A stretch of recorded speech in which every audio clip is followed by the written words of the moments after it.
Olá, bom dia, gente. Deixa eu só liberar aqui. Pai, você tem que pedir pra entrar.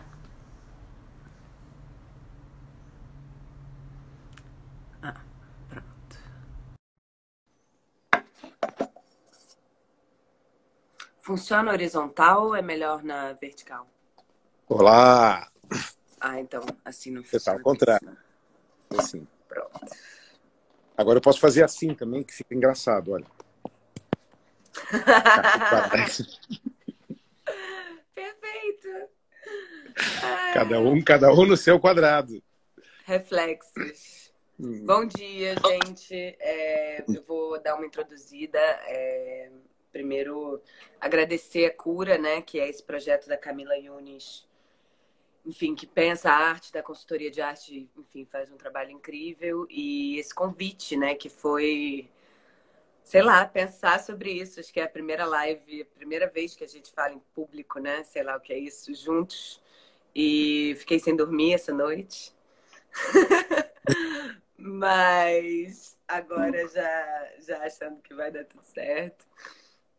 E, enfim, acho que foi realmente um convite para mergulhar sobre essas questões, sobre pensar o que é isso, o que é você trabalhar no mesmo meio que, enfim, alguém de outra geração da sua família, como é que isso influencia, como é que isso, enfim, que tipo de desafios estão colocados aí. De fato uma coisa constante, né? Eu acho que. Quer falar alguma coisa? Não, pode continuar. É, É, eu... não, Fala. pode falar. Não, é que é só esse nome, né? Cura, é muito bom, porque parece que é a coisa que estamos todos nós buscando, né? Total. E é, é um momento de um momento singular, porque se você pensar nisso, que uma conversa entre um pai e uma filha, né? Uma coisa que já aconteceu muitas vezes entre nós, e isso nunca é uma coisa que se coloca normalmente em público, né? Uhum. E isso é bem transformador, que essa tecnologia e com esse momento histórico, né, que eu acho que é um momento histórico que no futuro a gente vai sentir muita saudade desse momento.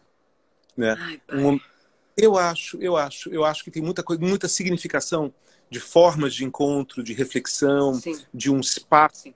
tempo, né, para que as coisas se manifestem, que só a freada produz.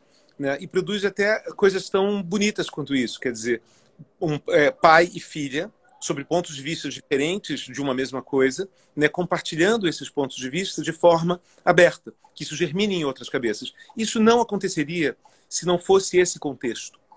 Né? Esse contexto que permite que as pessoas estejam permeáveis, isso é muito importante. Há uma permeabilidade desse momento. As novas ideias, novas coisas Sim. podem ser aceitas que até então não seriam aceitas. Nós nunca tínhamos aberto esse hiato. Né? E esse ato ele gera, né, uma oportunidade de mudança muito grande. E eu acho isso lindo. Assim, quando eu recebi esse convite, eu falei, putz, claro, né? Claro, por quê? Porque eu nunca tinha feito isso. Né? Lives, Claro. tudo bem, mas é esse tipo de conversa.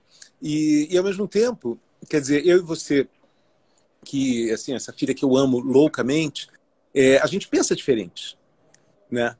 E a gente cultiva isso, né? E eu adoro, na realidade, o teu jeito de pensar, mas eu sei que ele é diferente do meu, e você sabe que o meu também é diferente do seu, mas eles se complementam em vários aspectos, porque eles têm uma forma de É. articulação, né? Eu fico E, pensando nesse lugar de da gente tentar dar conta desse momento, né? E de fato, um tipo de conversa como esse é o tipo de coisa que você fala, mas por que que não poderia estar acontecendo em outro contexto, né?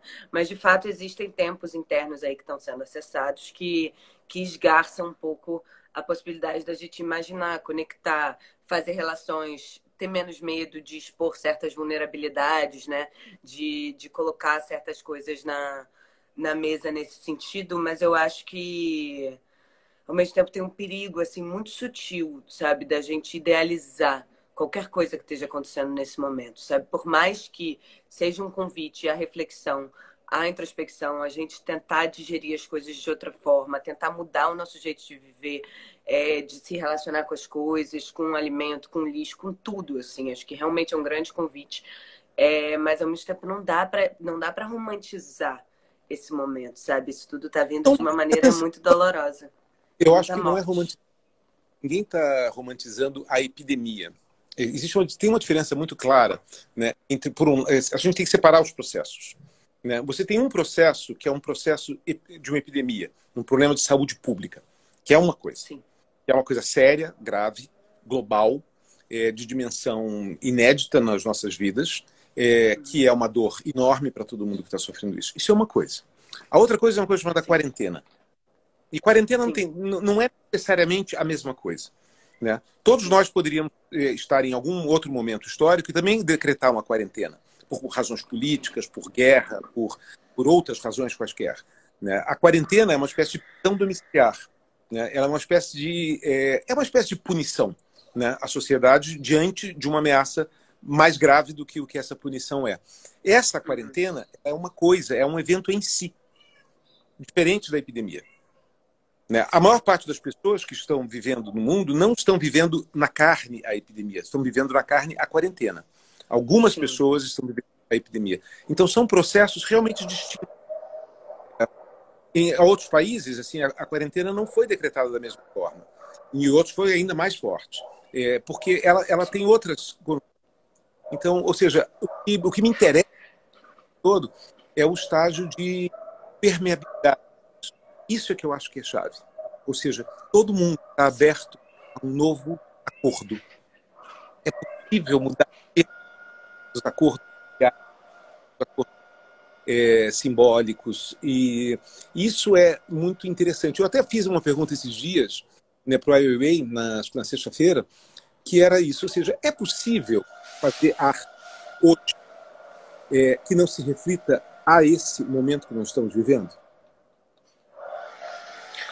Cara, eu acho que isso é uma pergunta que a gente precisa fazer não só num tempo de pandemia, né? Porque, assim, sei lá, tem tantas coisas acontecendo no mundo o tempo todo, assim, e situações bem graves que, assim, será que é possível fazer arte e não se relacionar com o que acontece no mundo, ponto? Independente da gente estar nesse momento de exceção, e que eu espero ainda que seja exceção, ou em outro, porque eu acho que não tem como dissociar. A arte é feita do tempo, né? A gente sempre entende isso, sabe? Não existe, enfim, uma pessoa que possa se isentar totalmente do tempo. Então... Mas é que tem uma diferença, né? Quer dizer, quando você está com o mundo desincronizado, é possível que você, no outro pedaço do mundo, tenha um outro nível de prioridade, ou nenhum nível de prioridade, que não te deixe, que não te influencie dessa forma. Quando você sincroniza isso globalmente, e isso afeta todos os fluxos e formas, etc., eu acho que é muito difícil para um artista hoje produzir alguma coisa que não esteja, de alguma forma, relacionada com essa circunstância. O que assim, eu não tenho certeza, eu não estou afirmando isso. Nem eu tenho verificação suficiente do que os artistas estão produzindo para saber se isso de fato está acontecendo. Mas eu acho muito difícil, por exemplo, eu estou tentando escrever a minha coluna que eu faço na revista Gama, né? E eu estou há 2 semanas aqui quebrando a cabeça como é que eu escrevo para não falar da pandemia, de alguma forma. Como é que eu fujo disso?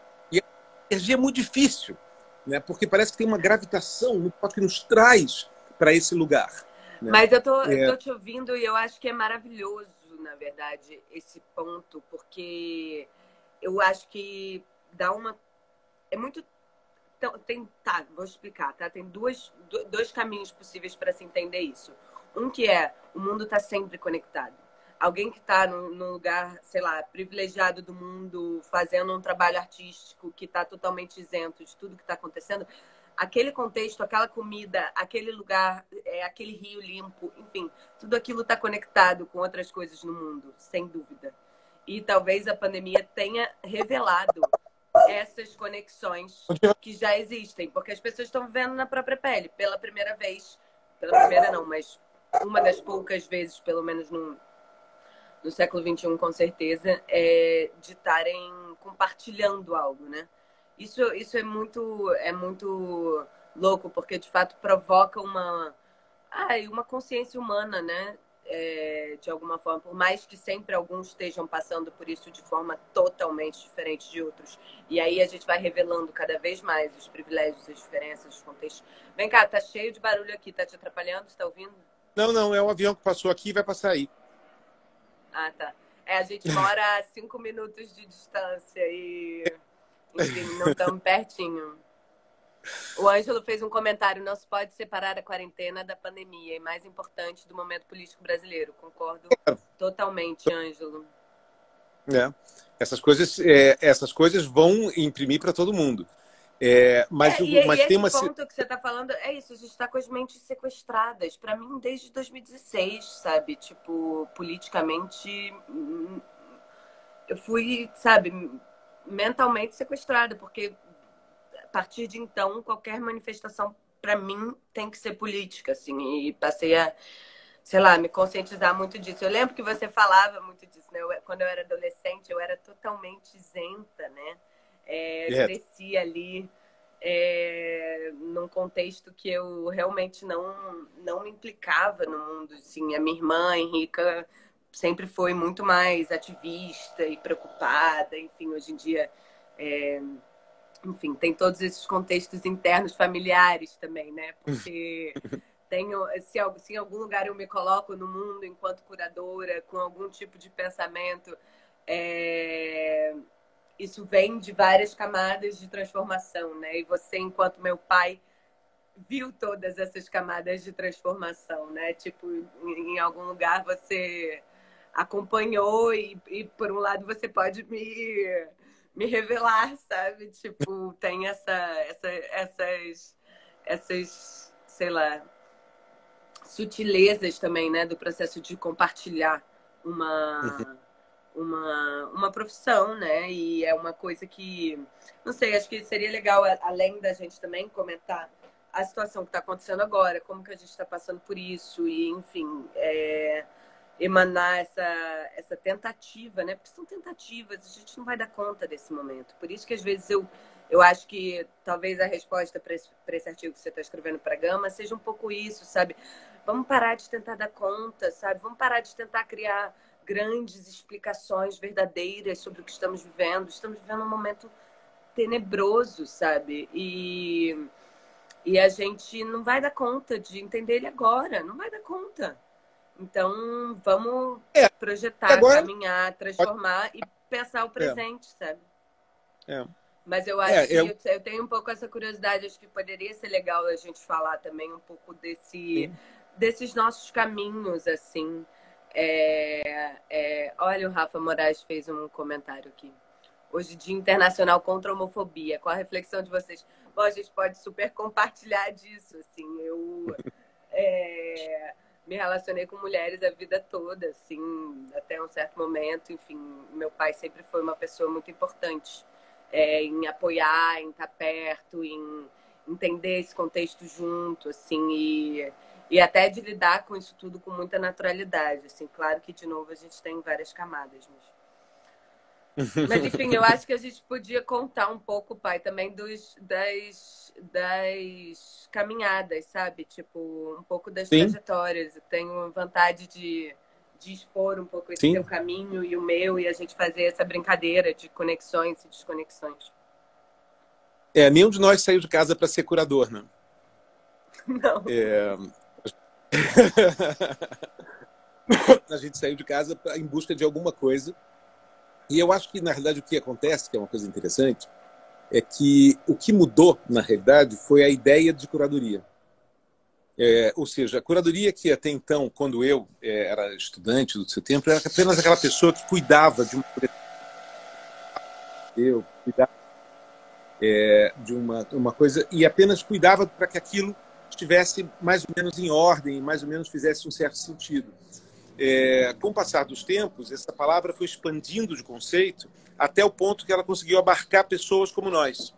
Que são pessoas que, de alguma forma, tentam organizar a diversidade do mundo para alguma espécie de construção de narrativa, né? Ou seja, eu venho do cinema, do documentário, que é um pouco isso, né? De tentar organizar a lógica das coisas, né? E tentar contar uma história, né? Assim, essa função do curador como storyteller, eu acho que é fundamental, porque Sim. o artista não é necessariamente um storyteller, ele é um criador de evidências. né? Uhum. E ele precisa do curador, de certa forma, para articular essas histórias para que, de alguma forma, um público maior consiga ter acesso àquele universo poético, né? É um Sim. trabalho muito delicado, que é um trabalho de storytelling, é um trabalho de narrativa, né? E Sim. isso se constrói de mil formas. E eu acho que a palavra curadoria nos últimos 30 anos foi expandindo para poder incluir mais diversidade, mais formas de expressão, mais Uhum. finalidade. E aí ela consegue trazer para dentro pessoas que são pensadores autônomos. Assim, eu te vejo muito como uma pensadora autônoma. Eu não acho que você formou um jeito de pensar e um jeito processual de trabalhar que é muito peculiar seu. E eu acho que eu fiz a mesma coisa. Quer dizer, eu Uhum. juntei as coisas que eu tinha, né, à mão, né, para poder fazer essa ferramenta, que, no meu caso, junta arte, junta tecnologia, junta ciência, junta história, essas coisas que me Total. interessam. Né? E no É, teu caso, e acho que. Fala. Eu acho que tem um lugar também que, assim, por mais que a gente. Você não tivesse ideia do que era ser curador, né? O ser curador não era o que é hoje, quando você começou a estudar, enfim, cinema e trabalhar com vídeo e ter uma outra relação, você se encontrou com o universo artístico em Nova York, enfim, independente, Laurie Anderson, Onde Pike, e aí você teve grandes chaves de mestres que direcionaram, assim, de certa forma, a sua carreira, né? uhum, É, e eu acho que. Mas você também teve um pai que tinha um teatro, sabe? uhum, E você conviveu com processos artísticos a sua vida toda. é verdade. Acho que no meu caso, idem, assim, porque eu tinha o seu trabalho como referência, né? Você sempre misturou processo profissional com vida pessoal, tudo era uma coisa só, a gente ia nas suas viagens, enfim, tudo isso sempre muito amalgamado, assim, nas amizades, no dia a dia. E, enfim, a minha avó também é museóloga, minha avó Elô, que está aqui assistindo, e também uma referência super importante em bases filosóficas e pensamentos artísticos. Assim, a minha mãe é artista, foi figurinista, mas assim, ela tinha um dia a dia prático de artesanato mesmo em casa ali, que eu convivia também. E isso tudo foi muito atravessado, assim. É engraçado que eu me relacionava mais durante muito tempo com o trabalho da minha mãe do que com o seu, que era um trabalho muito de maior escala, né, na verdade. Por mais que houvesse muito pensamento artístico envolvido, você sempre trabalhou com arte contemporânea e com grandes artistas e que trabalham majoritariamente em larga escala. E isso nunca foi uma coisa que eu, enquanto criança ou enquanto adolescente depois foi mudando, mas enquanto criança tenha me associado diretamente, né? Era uma coisa que eu falava, uau, que coisa linda, que interessante, mas não era por aí. E aí, enfim, eu fui estudar jornalismo, estudei produção e aí me vi já num contexto artístico intrínseco e estudei história da Ou arte. E isso foi um meio se até confirmando. do arte, né? É. Foi claro quando a coisa caiu na ficha. Né? Foi quando eu consegui entender que A isso já coisa que estava em é mim, muito, assim, né? sabe? Isso é um traço que está na sua mãe, está em mim e tudo mais. E acho que está em todas as coisas que esse amálgama, né? Essa não separação daquilo que é vida do que é trabalho. Isso você viveu desde Total, pequena, né? Ou seja, total, a total. mesa de jantar misturava recortes, papéis, livros, comida, tudo estava junto. Empurrava o É. negócio para um lado e começava uma outra coisa. Não, E você brinca. eu lembrei de uma história ontem, meio pensando em hoje, assim, que eu Uhum. adorava brincar de boneca, né? Eu tava sempre brincando de boneca. E aí você falava, o que que você quer? O que que você quer fazer com as bonecas? O que que você quer transformar isso? Aí eu, assim, com 6 anos de idade, falando, só queria brincar de boneca, né? Mas você falava, não, mas o que que a gente vai fazer então com a boneca? A gente vai fazer um livro da boneca? A gente vai fazer o quê? Aí eu falei, tá bom, então eu quero fazer um livro da boneca. Aí você abriu o Photoshop ali nos primórdios do Photoshop. E a gente fez um livro inteiro, sabe? Tipo, com a história narrativa das bonecas que eu brincava, sabe? Eu lembro que tinha um fundo de tela de céu. Assim, tinha uma mistura ali entre produzir, construir, brincar, trabalhar, estava tudo muito vinculado, assim, de maneira que que acho que seria muito difícil eu seguir com alguma profissão que não fosse integrada dessa maneira, sabe? De certa forma, isso que você falou é bem verdade. Eu sempre provoquei.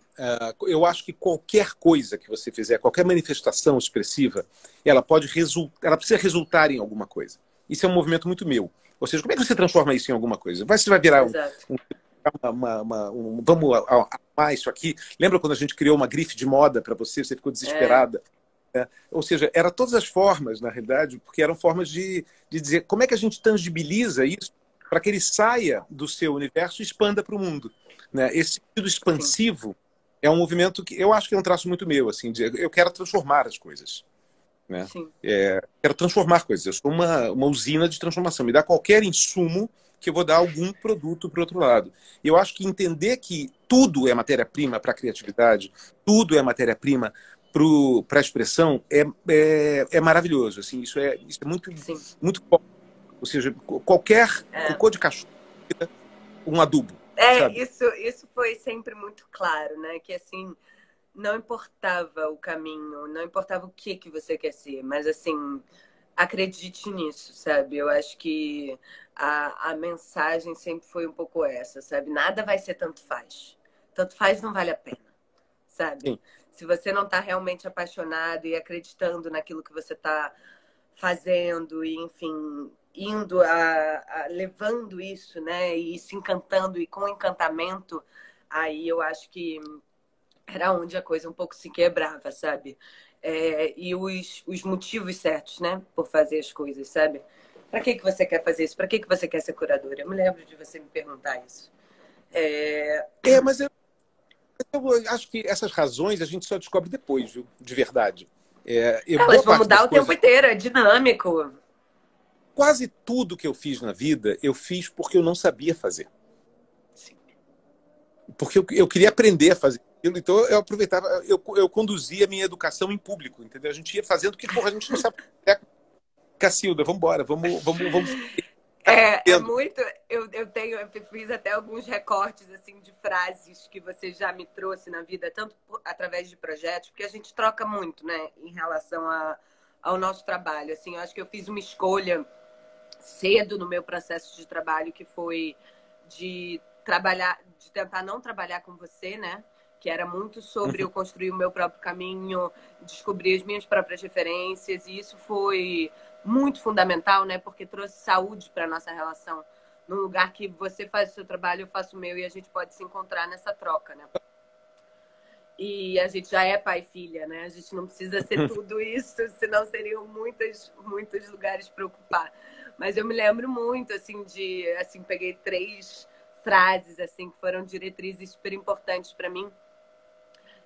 Uma era a frase do projeto do Gary Hill que você fez, né? Que era tudo que existe entre o 0 e o 1. Me lembro Eu não me disso com interesso, muita eu me interesso, clareza. eu me interesso por aquilo que existe entre o 0 e o 1, né? Do código binário.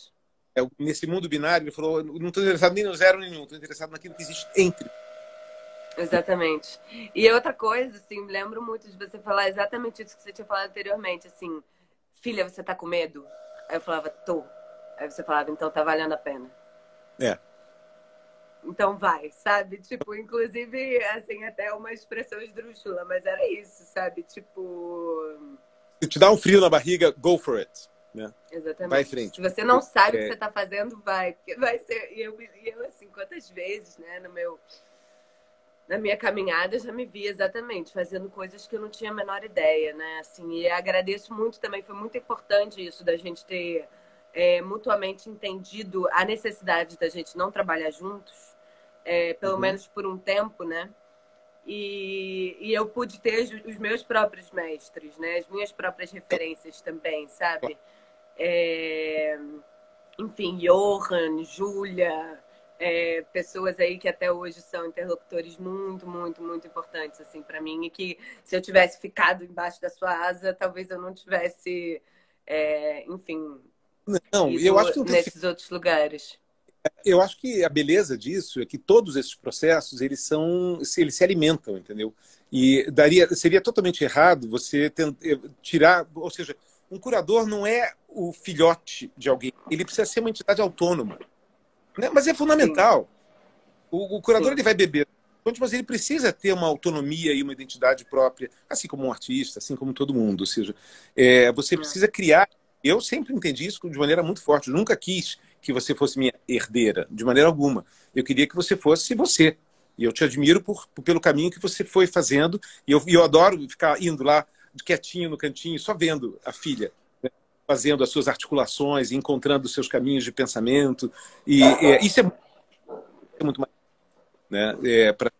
Eu não acho que sempre fui contra essa ideia de que, ou seja, é óbvio que a gente influencia um ao outro. É óbvio que sua avó Elô te influenciou. É óbvio que todos aqueles recortes da sua mãe em cima da mesa e o relacionamento de ideias, aquilo já era um trabalho de curadoria sendo feito na sua frente. E é óbvio que isso te deu instrumentos. É óbvio que você me vê articulando pessoas, coisas, lugares e projetos e também é influenciador. Mas nada disso é definidor, a não ser que você tenha um norte. A não ser que você tenha alguma voz interior que te queira colocar dentro de um lugar e queira articular algum mundo, né? E eu acho que essa tomada de consciência, ela é totalmente sua. E eu vi esse processo acontecendo, porque quando você estava ali do fim da adolescência para o início da idade adulta, eu vi uma enorme transformação, né? Daquela menina que estava ali cerceada dentro da alta classe média carioca, não sei o que e tudo mais, e partindo para o mundo, e partindo para se articular outras ideias e buscar essa tua busca da periferia do processo artístico para dentro, é algo que eu acho absolutamente admirável, acho dificílimo fazer isso. Acho um trabalho uma costura muito fina, né, de você conseguir ir buscar poéticas, porque atenção para uma coisa, é muito mais longe Nova Iguaçu do Rio de Janeiro do que São Paulo de Nova York. Sim. Entendeu? É muito mais longe e costurar essas poéticas que estão entre a zona periférica das sociedades, o apartheid, né, inteiro, e o centro do processo. O Total. centro do E a processo. gente, é engraçado, eu fiquei pensando sobre isso, assim, porque de certa forma o meu trabalho tem um constante processo ativo, né, de busca de outros pontos de referência, de outros centros, de outros pontos de partida, e isso muito pelo processo artístico, né? E você faz muito isso com o público. Tipo, Uhum, é engraçado isso. Provavelmente eu trabalho com artistas que vêm de lugares dos quais você nunca trabalhou. Mas os uhum. projetos que você faz têm públicos que os projetos que eu faço jamais É. contemplam. Isso é bem complementar, né? Ou seja, os Cada um artistas de uma ponta, né? cultural e você pega eles e coloca eles de volta. Quer dizer, é um ciclo. Quer dizer, é retroalimentado. Ou seja, aqueles grandes públicos que a gente trouxe para as exposições, com certeza inclui muita gente da periferia. E Né? que virou artista, né, cara? Que tem esse lugar de um fomento de pensamento que eu acho que é a coisa mais importante da gente pensar em arte hoje em dia, assim. É de Inclusão é uma palavra, fato. inclusão é uma palavra, porque é inclusão nos dois sentidos. Ou seja, você precisa incluir todas as vertentes de públicos para dentro de uma reflexão poética alguma, né? Ou Sim. seja, global, que seja incluir dentro do grande discurso, você precisa trazer mais gente para isso. E você também, pelo outro lado, precisa incluir dentro do discurso mais gente para pensar Sim, só tem um ponto aí que eu fico um pouco questionando, que quando a gente fala nesse lugar, né, de vamos incluir, vamos nanana, a gente se coloca num lugar de poder, né, que é real, né? Você, enquanto curadora, a gente, enquanto articuladores, pessoas que congregam, juntam, fazem escolhas, isso é um lugar de poder e eu tenho tentado desconstruir, entender muito o que isso significa, assim, porque às vezes eu eu nem acho me que toco, sabe? é um Mas ao lugar de mesmo tempo, responsabilidade. não é só que a gente vai incluir no nosso contexto, é que a gente precisa expandir o nosso contexto. É nesse lugar que eu faço uma inversão, entendeu? Não é eu aqui enquanto centro, incluindo. Sou eu aqui enquanto meu próprio centro, tentando expandir. É um pouco a relação inversa, sabe? Mas a gente tem que assumir que o lugar de curador é um lugar de poder. Não adianta a gente Sim. negar. Ou seja, como todo e qualquer lugar de poder, ele prevê dentro dele uma responsabilidade. Sim. Essa que é a questão. Não adianta a gente dizer, Sim. não é um lugar de poder. Claro que é um lugar de poder. Né? Você faz escolhas, se você decide, se você diz não a alguém, você já está exercendo o poder. E fazer a curadoria, em grande parte, é dizer não. Né? Você precisa dizer muitos nãos. Por outro lado, a responsabilidade está na sua visão, ou seja, a sua visão ela é inclusiva enquanto pensamento, ou a sua visão ela é excludente enquanto pensamento. Ou seja, mas você tem que assumir essa. Não adianta você dizer que você não tem isso, porque se você disser que não tem, você está pensando para outrem. Você está exigindo a sua responsabilidade. Não dá para a gente se eximir. Ou seja, a gente é agente transformador, sim. Né? Na nossa medidinha, cada um no seu quadradinho, é transformador desse quadradinho. A gente forma opinião, a gente estabelece conexões, a gente diz muita coisa que a gente carrega com isso a consequência. Ou seja, quando a gente erra, a gente causa um dano, sim, àqueles construídos. Ou seja, e faz parte da natureza do que é feito. Mas, atenção, se você entrar para fazer qualquer coisa na vida com o receio de errar, né, você não fará nada. Ou seja, você tem que saber que você vai errar. E de alguma forma, você internalize o processo de que quando você errar, você aprenda. Eu acho que esse ponto tá pegando, tá funcionando, tá me ouvindo? Tá, tô te ouvindo bem. Tá tudo. Tá. Porque eu nem sei que horas são, você sabe? São 33. A gente já tem 27 minutos. Ah, tá ótimo. Uau! Eu fico pensando um pouco nesse lugar das responsabilidades e do lugar de poder e do erro, enfim, tudo isso. Eu acho que tem uma curiosidade para entender como que a gente lida com isso. Claro que a gente vai errar. Nossa, quantas vezes. E assim, tomar muita porrada por isso, sabe? Tipo, inclusive necessárias, sabe? Eu acho que eu aprendi muito mais com os meus erros na vida do que com os acertos. Eu não tenho dúvida disso. Assim. Uhum. É bonito a gente também se colocar nesse lugar de agente de erro, sabe? De vulnerabilidade, de tentativa, né? Mas eu acho que tem um ponto aí que é, hoje em dia, né, nessas políticas de cancelamento, internet, que as coisas se proliferam e se achatam, e de repente uma pessoa é uma coisa, depois é outra, enfim. Como é que a gente lida com isso? Ah, a Camila fez uma pergunta. Quais foram os seus maiores desafios no âmbito da curadoria? Cara, eu Olha, acho que tanto eu e você temos um processo curatorial expandido, né? Tipo assim, trabalho com aspectos de produção, de curadoria, de comunicação. Acho que eu, assim, também tenho exercido muito a minha prática dentro de um campo de assistência curatorial até hoje, por mais que tenham vários outros projetos. Eu sempre me coloquei na frente de todos os processos, assim, sempre me interessei por todos os aspectos. Acho que a planilha é curadoria, acho que orçamento é curadoria, eu acho que divulgação é curadoria, acho que assessoria de imprensa é curadoria. Então, o meu trabalho junta muito tudo isso, sabe? E acho que isso eu aprendi com você bastante também. De que não tem nada que não se faça, sabe? Nada que esteja excluído de um todo. A verdade é essa, não existe enquanto curador eu falar, eu só faço pesquisa, sabe, conceitual. Não, isso eu tem sempre muita falei prática. Tem que ter uma consequência. E você tem que lidar com todas as ferramentas. Isso é bem importante. Que você falou, ou seja, boa parte do trabalho curatorial ele envolve hoje em dia que vai desde o relacionamento, obviamente, com o artista e com obras, até o relacionamento com patrocinadores, até o relacionamento com planilhas, com métodos, com engenharia, com processo, como é que constrói isso, como é que edifica isso. Arquitetura. Como é que você dialoga, como é que você divulga, como é que você comunica.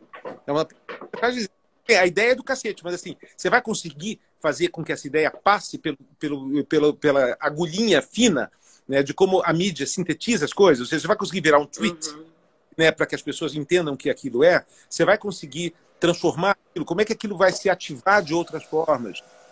A outra coisa que é muito interessante... é muito necessário esse lugar, eu acho também. Acho que são duas camadas, assim. Tem um lugar de parar de separar as coisas. essa ideia de disciplinas em caixinhas. Isso é um Falou projeto tudo. eurocêntrico falido. É um projeto Eu eurocêntrico falido. total Não faz mais sentido. A gente concordo. somos seres expandidos, seres amplos. A gente precisa estar disponível e disposto. Assim, muito do trabalho curatorial para mim também é RH, ter que lidar com todas aquelas pessoas, sabe? Tipo, ser. E acho que também tem a ver com Ego, que é ego, ego. muito. E os nossos próprios egos também, Os né? Tá egos aí um grande ego desafio é para a gente algo. trabalhar também. Administração Camila, talvez a sua resposta é seja o essa. O trabalho. maior desafio que eu já encontrei dentro do trabalho O maior curatorial desafio que eu encontrei sempre foi a administração de egos, né? Porque esse é realmente difícil, porque você precisa encontrar até onde cada uma das partes está disposta a ceder para que isso se transforme numa coisa que ainda assim consiga andar para frente, né? Sim. Porque esse é o... Agora, você falou uma chave aí, que eu acho que é a chave do século XXI, de verdade. Quer dizer, a gente não pode mais olhar para a arte enquanto uma manifestação visual, né? Artes visuais, a própria definição. Porque eu acho que hoje a máquina que a gente está lidando é de uma complexidade tal que a gente precisa entender que são muitas outras coisas que estão em cima da mesa. Ou seja, já não é mais sobre nem a visualidade, nem a capacidade de síntese enquanto um objeto, mas, acima de tudo, o que é aquele processo e o que as coisas que estão interligadas com aquele processo agem como transformadores. É uma transdisciplinaridade. Alguma coisa que pode começar como uma roupa e terminar como uma comida. Alguma coisa que pode começar como um quadro e terminar como uma piscina. Alguma coisa que pode começar como uma vegetação e se transformar num computador.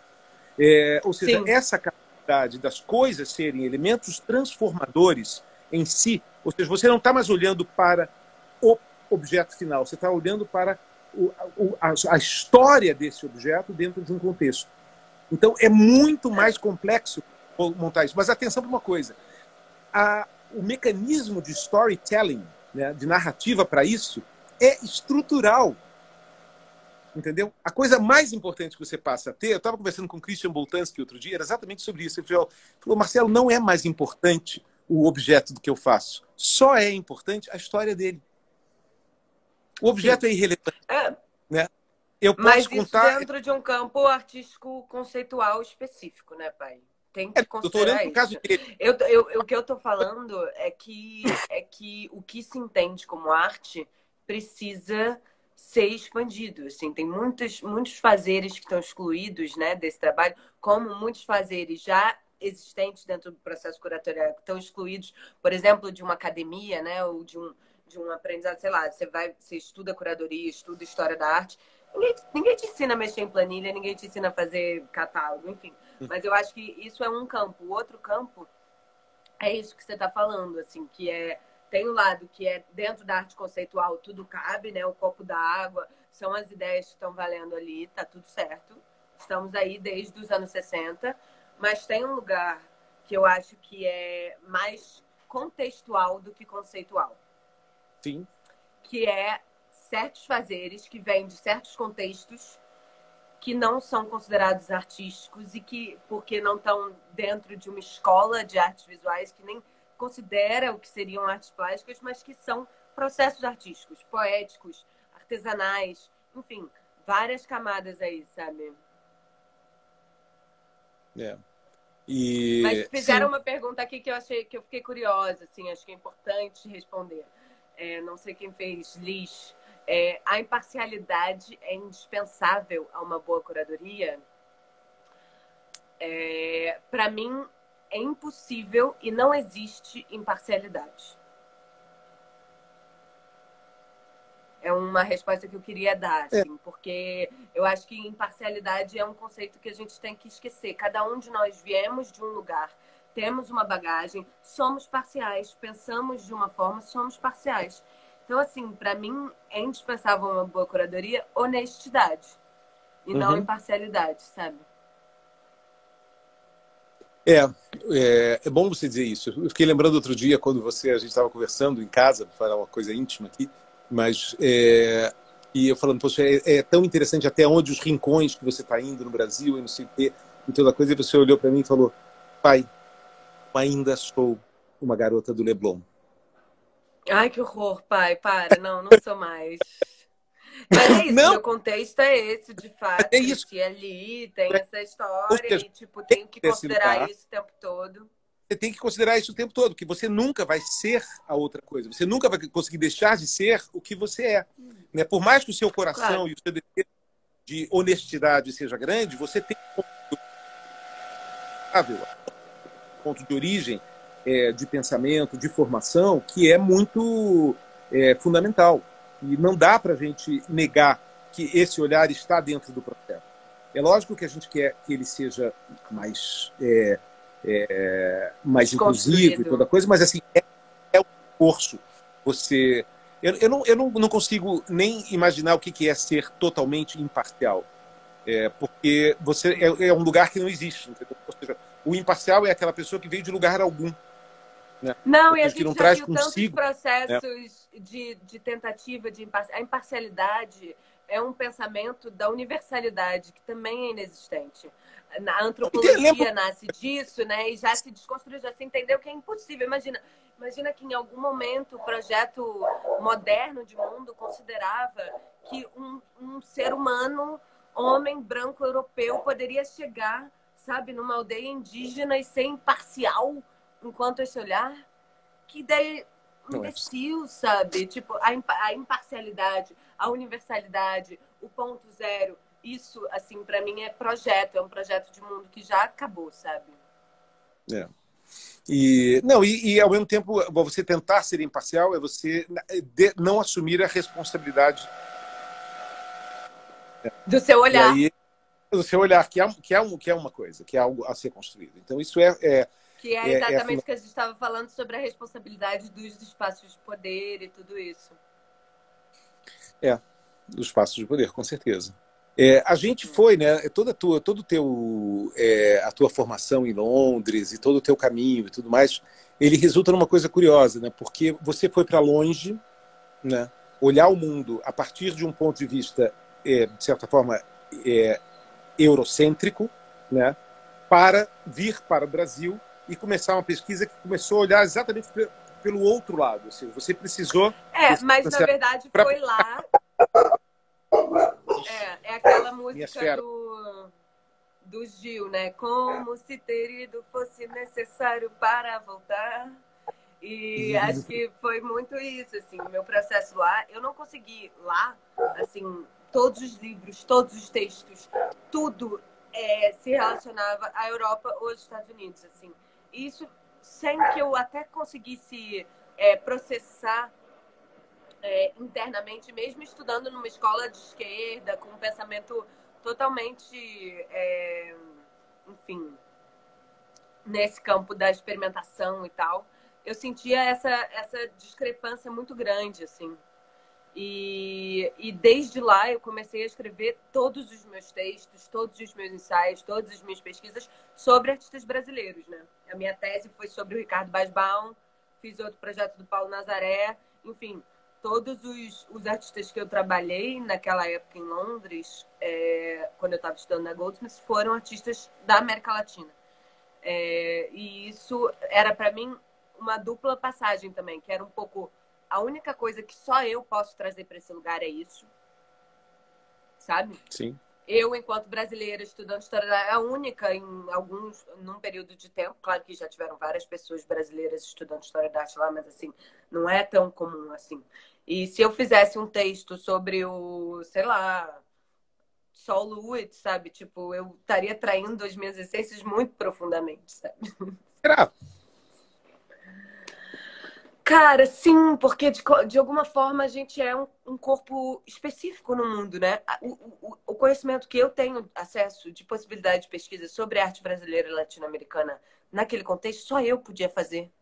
E acho Uhum. que essa é a grande diferença, sabe? Tipo, quando você para um pouco para pensar em relação ao seu trabalho e tudo isso, por que que eu tô fazendo isso? O que que eu coloco aqui que só eu posso trazer, sabe? O que que faz diferença mesmo? É que eu tenho uma visão, às vezes, um pouco distinta disso. Eu acho que existe um... Eu acredito no que você faz, está tudo certo, mas assim, eu acredito que existe uma outra organização da arte no mundo que não é baseada na geopolítica.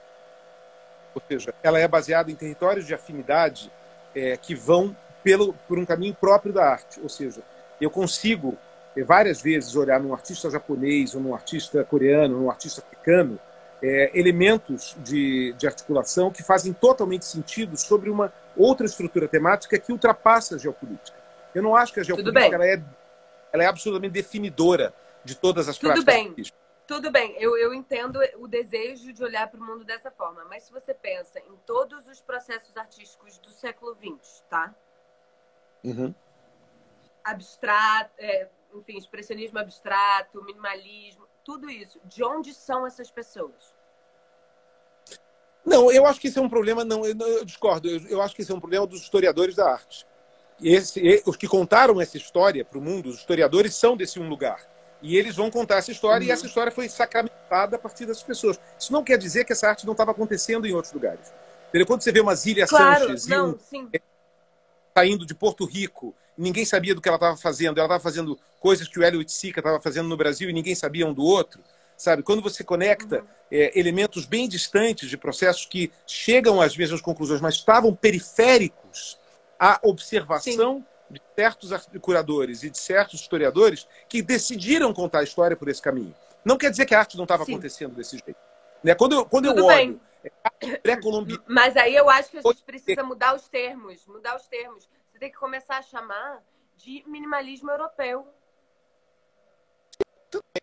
Mas aí tudo bem. Mas eu acho que o que está faltando, eu diria uma outra coisa. Eu acho que está faltando historiadores e curadores dos outros pontos do mundo para consolidar essas histórias dentro dos cânones que possam ser interpretados. Ou seja, o problema é falta mais gente como a gente, que esteja ativamente contando a história dos processos que estão acontecendo por todas as partes, que estejam observando coisas remotas. Mas tem uma coisa complexa aí. Peraí, tem uma coisa complexa aí que é o seguinte. Você tem, de novo, a gente já falou sobre isso, né? Sobre expandir as caixinhas, né?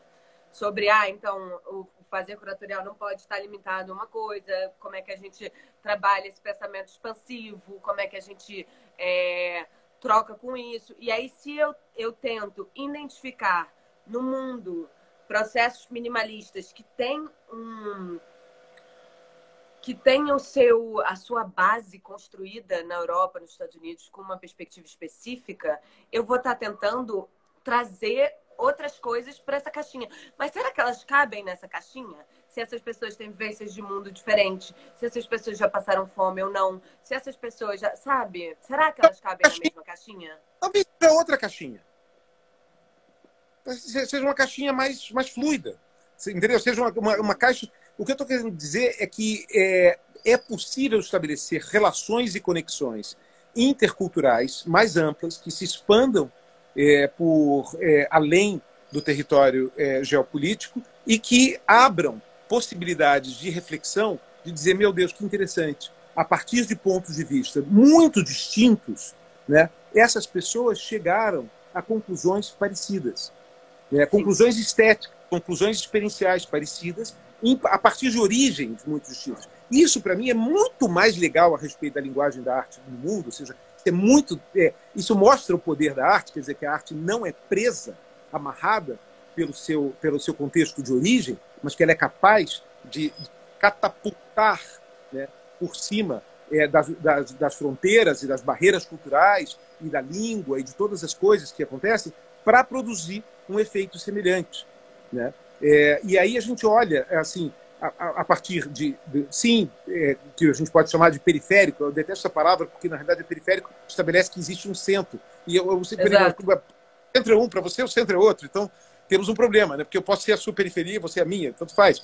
Então essas coisas são muito falhas, né? Então dá para contar essa história da arte de uma maneira muito mais interessante se a gente conseguir deixar a barreira geopolítica como uma barreira. Porque a pior coisa que tem, eu acho, é você abrir uma exposição onde for, em Londres, em Nova York, em Paris, o que for, e botar arte brasileira do lado. né? Eu queria que aquilo fosse visto como arte, ou arte africana, entendeu? Vamos fazer aqui um museu de arte africana, porque a África cabe todo dentro desse caninho aqui. Aí eu coloco no gabinete de curiosidades aquilo dentro daquele lado. Sendo que aquele artista precisa e deve ser reconhecido como artista, period. Dentro do jogo que está todo mundo. É que nem você tratar de arte feminina, né, de arte africana. A gente tem que desescanizar isso. E para isso, você talvez tenha que sim articular o Sol LeWitt com o Elliot Sica. Entendeu? E é possível você criar uma coisa nesse sentido. Eu acho que isso teria um vigor muito mais forte do que a gente só se proteger. Porque tem um lado curioso nisso. A mesma maneira que você coloca as pessoas dentro desse caninho para que o eurocentrismo os aceite dentro daquele gabinete, também tem uma proteção, tem um processo de proteção interno, que eu existo dentro do meu escaninho, dentro do meu território, eu estou seguro. Eu sei, pai, mas tem uma coisa que você precisa entender, tá? Que é o seguinte, na história da arte inteira, arte era arte europeia, tá? Sim. E o resto era arte africana, arte latino-americana, arte asiática, e a arte europeia era arte, né? Sim. Então a gente tem ali um ponto zero estrutural massacrante, que é muito grave. Claro que tudo isso, todas essas produções são arte. Só que existe a necessidade de também apontar o que as coisas são e desfacelar esse ponto zero. E você pode fazer isso chamando a arte europeia de arte europeia. E parar de chamar a arte europeia só de arte. Tudo bem. Eu concordo. Então existe uma higienização que a gente ainda tem que fazer, entendeu? É que nem você dizer que, assim, cota, nas pessoas que são contra cota. Gente, assim, existe reparação histórica. E é disso que a gente está falando.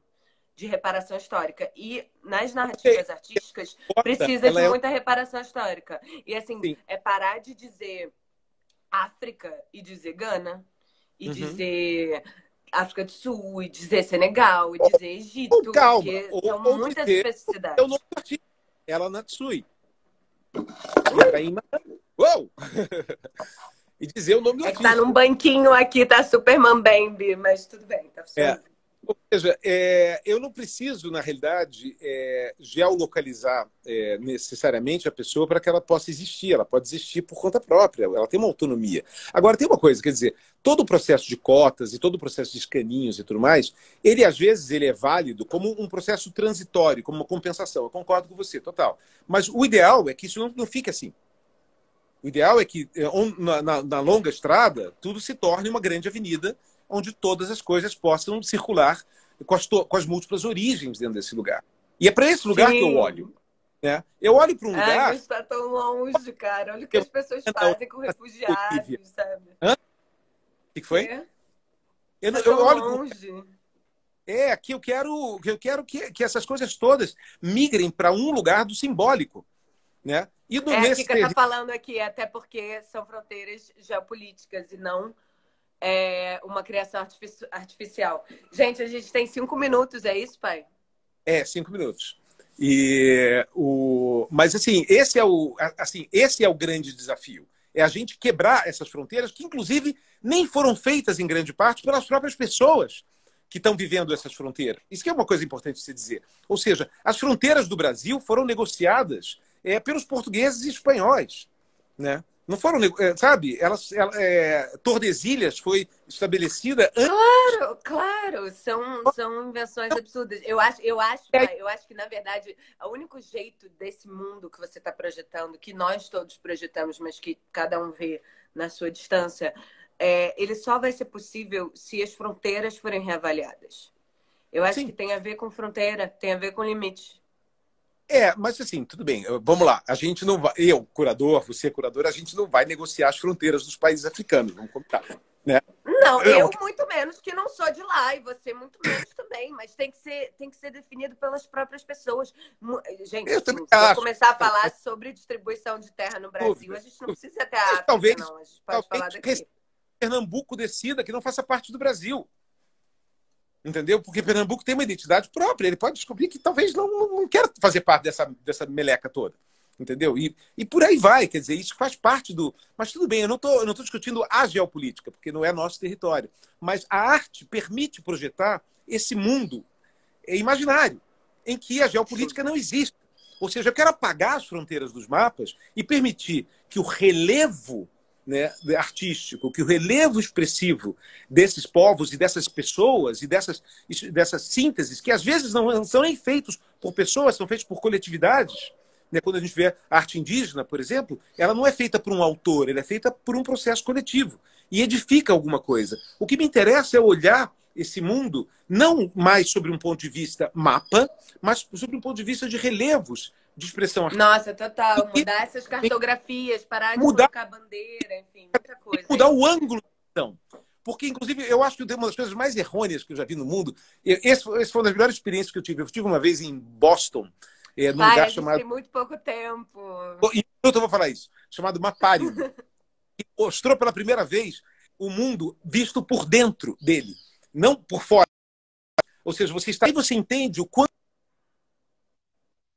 grande é a África e o quanto pequena é a Europa. Entendeu? Porque a África está no meio do mundo, né? E ela abre isso. Então, essa capacidade de enxergar as coisas sobre outros pontos é o verdadeiro skill de um curador. Ou seja, permitir a Sim. gente enxergar a coisa de uma maneira diferente. Que não seja a maneira pré-estabelecida pelos políticos, pelos economistas, pelos historiadores, pelos europeus, por quem for. Ou seja, a gente pode enxergar um outro mundo. Concluí o que eu tinha que dizer. Nossa, com certeza. Aí eu trago uma outra camada aí que a gente nem trouxe, que é a camada da espiritualidade, né? Eu acho que a gente sabe bem que caminha acompanhado, sabe? Então, isso já gera uma capacidade de perceber outras dimensões de uma maneira muito rica, assim. Eu acho que a arte e a espiritualidade nesse lugar me nutrem exatamente sobre esse ponto de vista, sobre complexificar os nossos pontos de vista. Aí você pode, sei lá, ler a Donna Haraway, né? O Olhar da Mosca. Você tem vários pensamentos muito incríveis sobre isso. Mas é isso, vamos terminar com essa mensagem, assim, que a Não gente possa esquece de apertar o gravar no final. No final você tem que... gravar como IGTV, né? Eu nunca É, fiz isso, mas eu acho que ele vai me dar essa opção e eu seleciono, né? você seleciona. Né? Mas Gente, foi uma delícia. obrigada. A presença de todos aqui. Foi muito gostoso compartilhar esse papo constante. Domingo para minha filha. E estamos aqui. Tchau. Tchau, gente. Como é que eu faço aqui? Eu não sei. Aperta, dá um end aí e aperta. Tá. Beijo. Bom domingo.